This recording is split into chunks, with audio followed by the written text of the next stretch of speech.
जो हम लोग यहाँ बैठे हैं सत्याग्रह पे, वो हम लोग 5वीं अनुसूची क्षेत्र के लिए हम लोग बैठे हैं, जो कि भारत देश में हमारे 10 राज्य में 5वीं अनुसूची लागू है। जिस दिन से भारत का संविधान लागू है उस दिन से हमारा 5वीं अनुसूची भी लागू है, और उसमें हम झारखंड के जो वासी हैं 24 जिला में 13 जिला कम्प्लीटली ये 5वीं अनुसूची लागू है।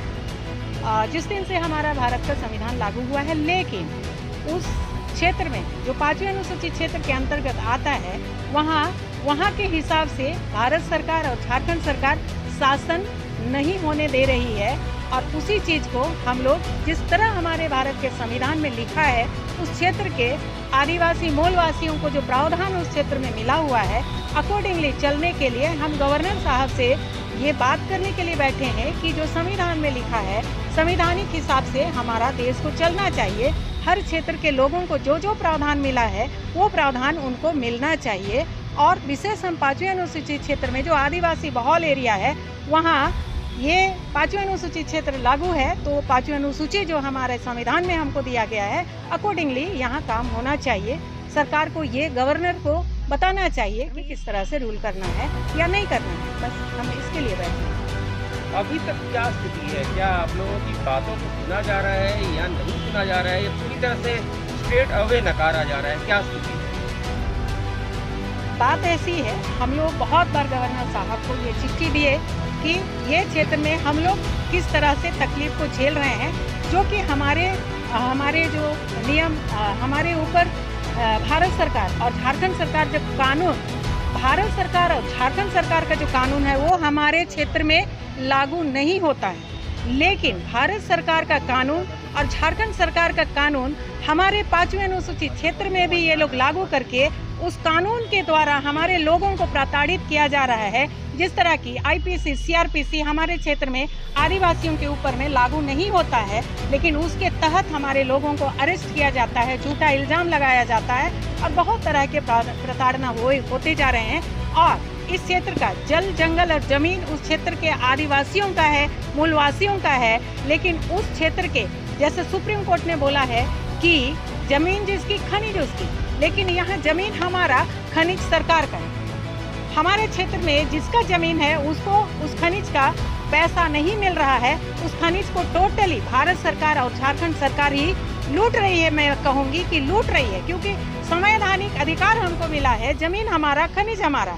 ये मैं बार बार आप लोग के माध्यम से झारखंड सरकार, भारत सरकार के पास खबर हम लोग दे रहे हैं, लेकिन कब सुनेंगे ये पता नहीं है, लेकिन सुनना तो पड़ेगा। क्योंकि अगर भारत के संविधान के हिसाब से कोई भी नहीं चलता है, कोई एक प्राणी या कोई सरकार, तो वो असंवैधानिक कहलाता है। और जो असंवैधानिक काम करता है उसी को देशद्रोही कहते हैं। और अगर ये भारत के संविधान के हिसाब से नहीं चल रहे हैं तो झारखंड सरकार और भारत सरकार ये दोनों ही देशद्रोही का काम कर रहे हैं हमारे क्षेत्र में। क्या कारण है कि राज्य सरकार हो या केंद्र सरकार हो, ये नहीं चाहती कि 5वीं अनुसूची पूरी तरह से लागू हो और स्वशासन मिले? इसके पीछे क्या कारण है, क्यों नहीं दिया जा रहा है? सीधी सी बात है, हमारे क्षेत्र में भारत देश का सबसे ज्यादा खनिज संपदा है और भारत सरकार और झारखंड सरकार की बुरी दृष्टि हमारे खनिज पे है और वो छीन रही है हमसे। उसका कोई हिस्सा मुझको नहीं मिल रहा है, बल्कि ट्राइबल सब प्लान का झारखंड के जितने ट्राइबल्स हैं, क्योंकि यहाँ 13 जिला में हमारा 5वीं अनुसूची है, तो ये ट्राइबल्स का इलाका है। ट्राइबल्स को यहाँ का प्रावधान, यहाँ के इंडिजीनियस को यहाँ का प्रावधान मिला हुआ है और वो लास्टली या पहले तो भारत के नागरिक हैं। तो अगर भारत के नागरिक को कुछ कारणवश ही वहाँ ये प्रावधान दिया गया है कि उनको टोटल मेन स्ट्रीम में लाने के लिए प्रावधान मिला हुआ है, लेकिन आज झारखंड सरकार हो या भारत सरकार हो, ये नहीं चाहती है हमारे इस क्षेत्र के लोगों का उत्थान। इस क्षेत्र में जितने भी आदिवासी मूलवासी हैं उनका ये खनिज संपदा, उनका जल जंगल जमीन उनसे लूटा जा रहा है और ये जल जंगल जमीन और खनिज उनका है ताकि उनका उत्थान हो। लेकिन भारत सरकार भी नहीं चाहती है, झारखंड सरकार भी नहीं चाहती है, ये 100% नहीं चाहती है। इसका ये प्रमाण है कि वो हमारा जल जंगल जमीन छीन रही है और हमारा खनिज छीन रही है, और बदले में जो ट्राइबल सब प्लान का हमारे क्षेत्र के लिए आता है, वो ट्राइबल सब प्लान का पैसा हजारों हजार करोड़ सालाना आता है, वो आज तक 1 रुपया नहीं दिया। ये प्रमाण है और ये नहीं चाहती हमारा उत्थान। ये चाहती है कि ये बेवकूफ़ की तरह इसी तरह रहें, इनको ना बताया जाए, इनको अवेयर ना किया जाए, ये पढ़े लिखे ना और गंवार ही रहें, ताकि हमको छीनने में सुविधा हो। और जो थोड़ा बहुत बोलता है उसका क्या हालत है भारत देश में, झारखंड में आपको सब कुछ मालूम है। अभी कितना झारखंड का लूट हो रहा है ये मुझे बोलने की आवश्यकता नहीं, ये आप सबको पता है और पत्रकार भाई आप लोग को ज़्यादा पता है। जैसा कि कहा जाता है कि भारत की आज़ादी के पहले जब देश गुलाम था, अंग्रेजों के अधीन था, उस समय स्थिति कुछ बेहतर थी इन इलाकों में। क्या वास्तविकता है ऐसी? बिल्कुल वास्तविकता है।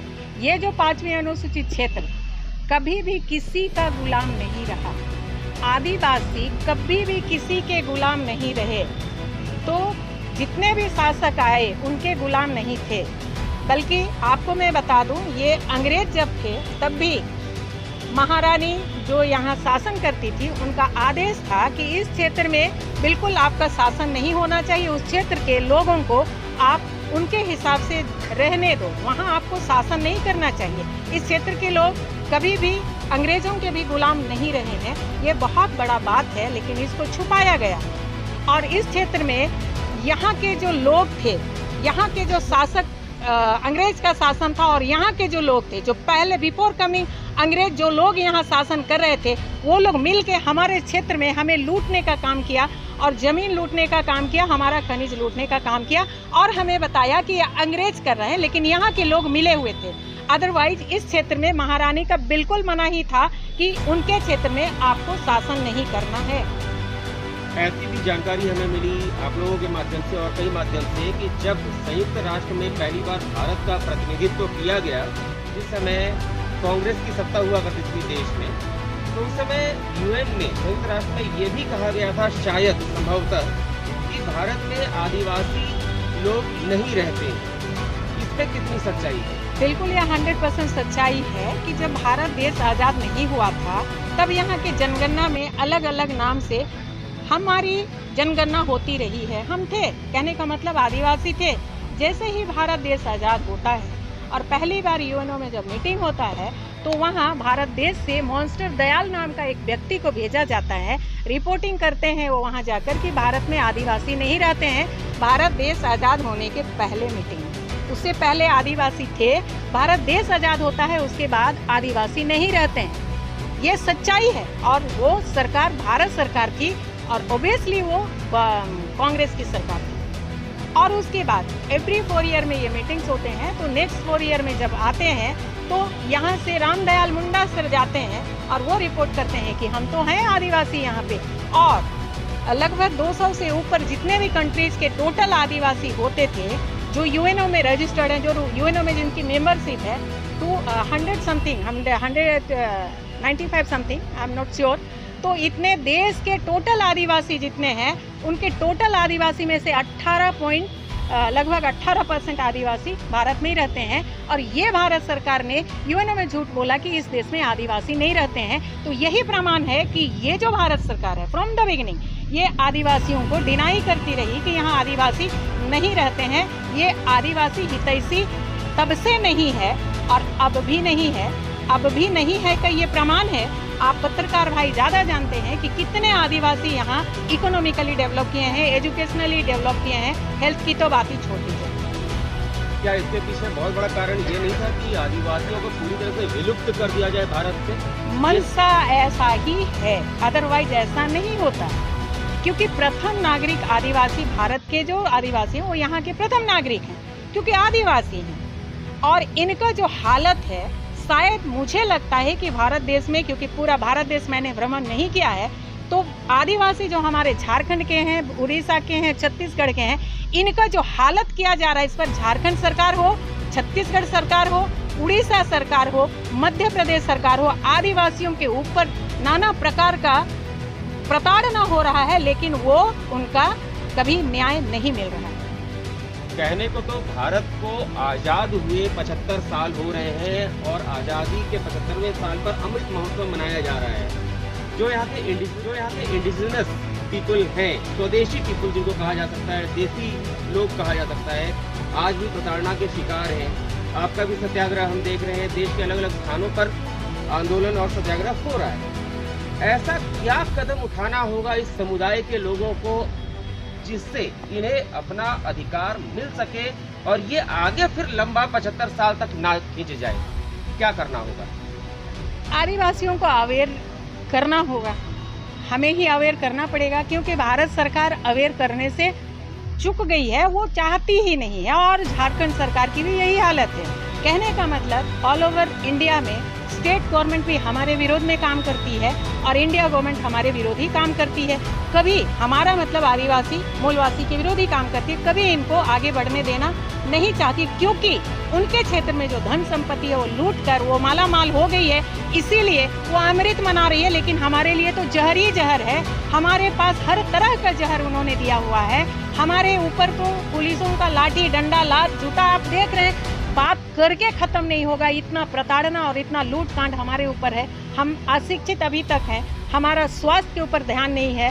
स्वास्थ्य जो भी सेंटर है वहाँ, मैं मेडिकल लाइन से बिलोंग करती हूँ, मुझे पता है कि हमें किस तरह का स्वास्थ्य सेवा मिलता है।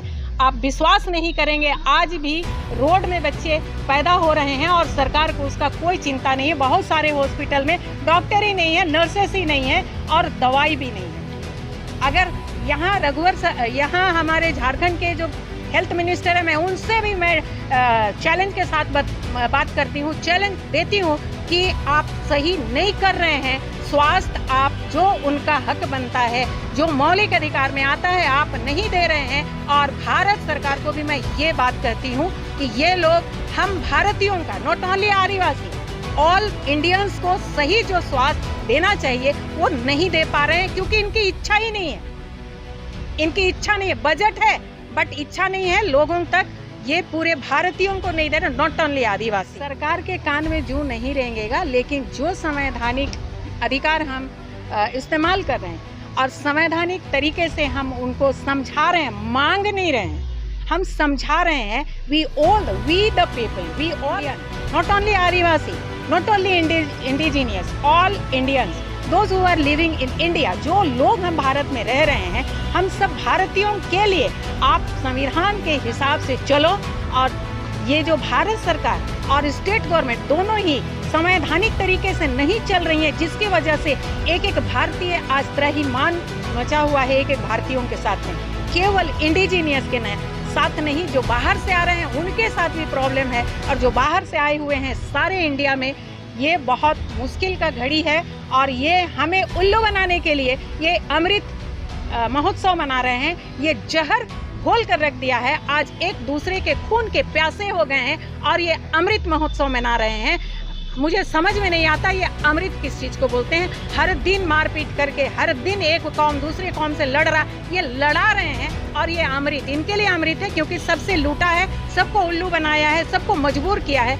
ये सरकार के लिए अमृत है, लेकिन पब्लिक के लिए अमृत कतई नहीं।